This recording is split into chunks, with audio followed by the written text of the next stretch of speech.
సుహాసిని ఫోటోని ధాత్రి చేతిలోకి తీసుకోగానే సంజయ్ దగ్గర నుంచి ఫోన్ కాల్ వస్తుంది. దాంతో ధాత్రి ఫోటోని కింద పెట్టి చెప్పు సంజ అని అడగటంతో కేదార్ వాళ్ళ సిస్టర్ మాధుర్ని ఎవరో కిడ్నాప్ చేసి తీసుకువెళ్తున్నారు మ్యామ్ అని చెప్పటంతో అవునా, మేము ఇప్పుడే బయలుదేరి వస్తున్నాం, నువ్వు వాళ్ళని ఫాలో అవుతూ ఉండు అని ధాత్రి పరిగెత్తుకుంటూ బయట కూర్చొని ఉన్న కేదార్ దగ్గరికి వస్తుంది.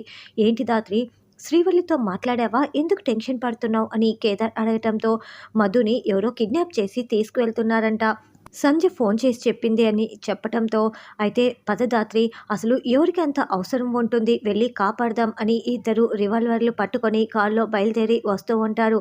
అంతకుముందు జరిగిన సంఘటన ఇప్పుడు మనకి చూపిస్తూ ఉంటారు. వంశీ మాధురిని కారులో తీసుకువెళ్తూ ఉంటే ఏమండి ఇక్కడ ఆపండి, ఫ్రూట్స్ కొనుక్కోవాలి అని మాధురి అంటుంది.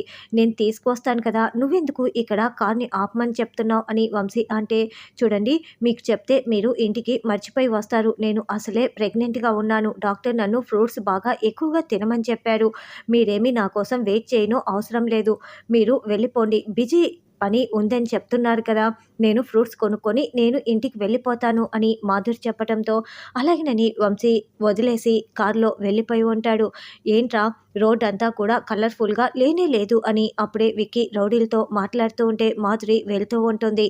రే ఇప్పుడు రా రోడ్ అంతా కలర్ఫుల్గా ఉంది, ఫిగర్ చూడరా ఎంత బాగుందో అని విక్కీ మాట్లాడుతూ ఉంటే ఏయ్ ఏంటి ఒళ్ళు ఎలా ఉంది అని మాధురి విక్కీని నిలదీస్తూ ఉంటుంది. నాకు కూడా ఎలా ఉందో చూసి తెలుసుకోవాలని ఉంది అని విక్కీ అనడంతో నీకు ఎంత ధైర్యం ఉంటే ఇలా మాట్లాడతావు, నీలాంటి వాళ్ళని అస్సలు వదలకూడదు, చెప్పుతో కొట్టాలి అని చెప్పు తీసుకొని విక్కీ చెంప పగలగొడుతుంది. నన్నే చెప్పుతో కొడతావా, ఇప్పుడు చూడు నిన్నేం చేస్తానో, నీకు బ్రతికే లేకుండా చేస్తాను అని మాధురిని కిడ్నాప్ చేసి కారులో తీసుకువెళ్తూ ఉంటాడు. అప్పుడే అటుగా వెళ్తున్న సంధ్య చూసేసి వేరొక అతన్ని లిఫ్ట్ అడిగి ఆ కార్ని ఫాలో అవుతూ ఉంటుంది. ధాత్రి ఇప్పుడు లొకేషన్ తెలుసుకోవటం ఎలా అని కేదార్ అనడంతో సంజయ్ ఫోన్ని సిగ్నల్స్ ట్రేస్ చేసేస్తే మనకు లొకేషన్ తెలిసిపోతుంది, రమ్యకి ఫోన్ చేసి చెప్పు అని ధాత్రి చెప్తుంది.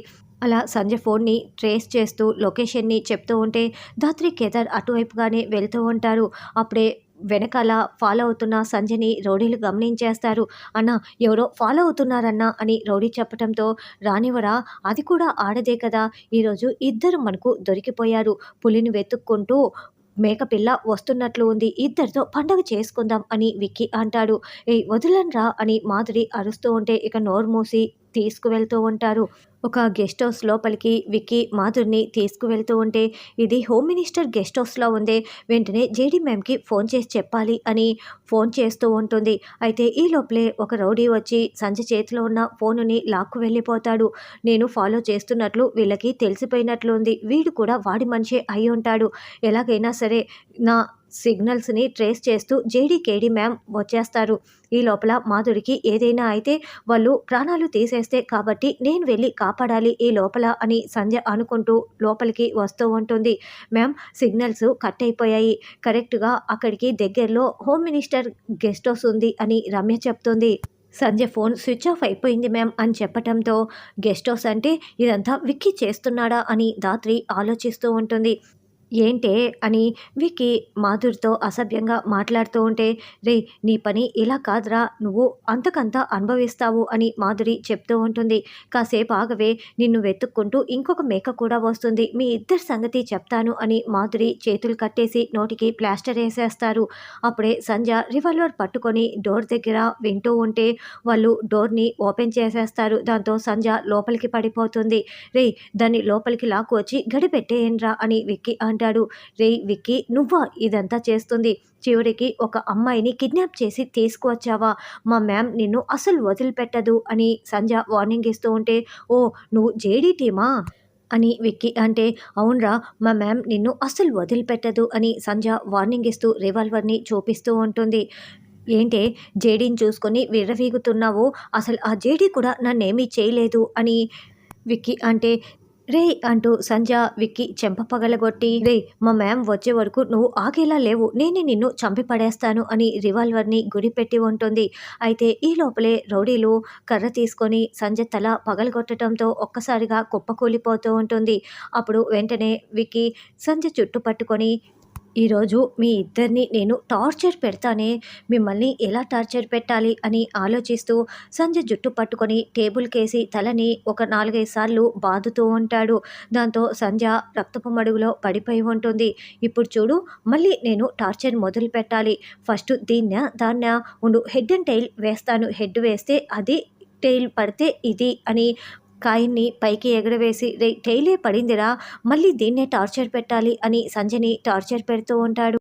రే దీన్నేమో స్టోర్ రూమ్లో, దీన్నేమో బెడ్రూమ్లో పడేయండ్రా, ముందు టెయిల్ని చూసి తర్వాత దాని జోలికి వెళ్తాను అని విక్కీ చెప్తాడు.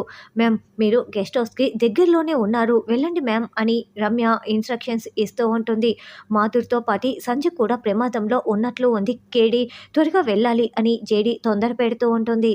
గెస్ట్ హౌస్ దగ్గరికి రాగానే మాధుర్ని కారులో తీసుకువెళ్తున్నారని సంధ్య చెప్పింది కదా, ఇక్కడ ఎలాంటి కారు లేదేంటి జేడి అని కేదార్ అనడంతో లోపలికి వెళ్ళి చూద్దాం పదా అని మాస్కులు పెట్టుకొని రివాల్వర్లు పట్టుకొని వాళ్ళు లోపలికి వస్తూ ఉంటారు.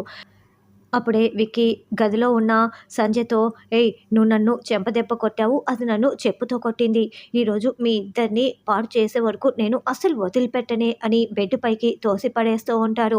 అప్పుడే జేడీకేడి డోర్ కొడుతూ ఉంటారు. రే ఎవరో డోర్ కొడుతున్నట్లున్నారా, జేడీ టీమే వచ్చేసినట్లు ఉంది అని రౌడీలు టెన్షన్ పడుతూ గదిలో ఉన్న విక్కీ దగ్గరికి వెళ్ళి, అన్న జేడీ వచ్చేసినట్లు ఉందన్న, డోర్ కొడుతున్నారన్న అని చెప్పటంతో, రే నేను చెప్పాను కదరా, చావు నిన్ను వెతుక్కుంటూ వచ్చేసింది, మా జేడి మ్యామ్ చేతిలో ఈరోజు నువ్వు చచ్చేవే అని సంధ్య చెప్తూ ఉంటుంది.